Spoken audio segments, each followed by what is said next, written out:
ఉంటుంది, మళ్ళీ మనమే మర్చిపోయి మనమే అవమానించుకున్నటువంటి యోగా. అసలు ఈ విషయానికి వస్తే ఈ రోజు మనం ఒకప్పుడు దేంతో పలిదోముకునేవాళ్ళండి, ఉప్పు బొగ్గు లేదంటే ఇటువంటి వాటితోటి. అదే మనం ఏమన్నారు, మనం పక్క నుంచి దేశం నుంచి వచ్చిన వాళ్ళు పాశ్చాత్యులు, మీరేంటి ఇంత అనాగరికంలాగా ఉన్నారు, మీరు బొగ్గుతో తోముతారా ఉప్పుతో తోముతారా, మేము పేస్ట్ తో తోముతున్నాం అన్నారు. మళ్ళీ ఈ రోజు వాళ్ళ పేస్ట్ లోనే ఏమొస్తున్నాడు, మీ ఇంట్లో మీ పేస్ట్ లో ఉప్పు ఉందా పప్పు ఉందా చింతకాయ పండు ఉందా అని అంటున్నారా లేదా?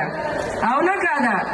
ఒక రోజు ఏదైతే మన సనాతన ధర్మం నుంచి వచ్చినటువంటి మన ప్రతి సంస్కృతి కానివ్వండి, మన భాష కానివ్వండి, మన ఆచార వ్యవహారాలు, మన పండుగలు, ఆఖరికి మనం బొట్టు పెట్టుకొని కాలేజీలకు వెళ్తుంది. ఈ రోజు పరిస్థితి ఎలా ఉందంటే, ఒక హిందూ పిల్లాడు గాని అబ్బాయి గురించి వదిలేయండి, అసలు దూరం మాట గాని, అమ్మాయిలు అంతేందుకు పెళ్ళైనటువంటి స్త్రీలు బొట్టు ఉందా వేరే అనుకోవద్దు, మాట కటువుగా ఉందేమో గాని మనకు మనం ఆత్మవిమర్శ చేసుకుందాము.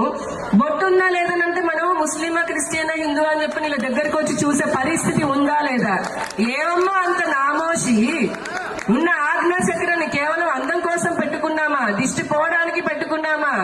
మనం ఆచరించే ప్రతి దాంట్లో కూడా మన ధర్మంలో ఒక సైంటిఫిక్ రీజన్ ముందే ఉంది. ఇక్కడ ఉన్నటువంటి షట్చక్రాల్లో, శరీరంలో ఉన్న షట్చక్రాల ఆజ్ఞా చక్రం ఇక్కడ వస్తుంది.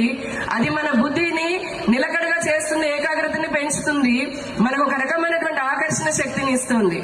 మగవాళ్ళు పెట్టుకోవట్లేదు, అసలు అందరూ పెట్టుకోవాలి, అది వేరు.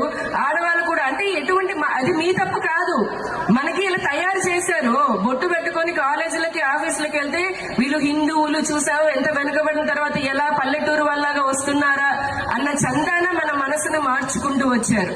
మరి ఇతర మతాల వాళ్ళని చూడండి, ఇప్పటికీ వాళ్ళ దానికి వచ్చేటప్పటికి వాళ్ళ సాంప్రదాయం అని అంటారు. అవునా కాదా?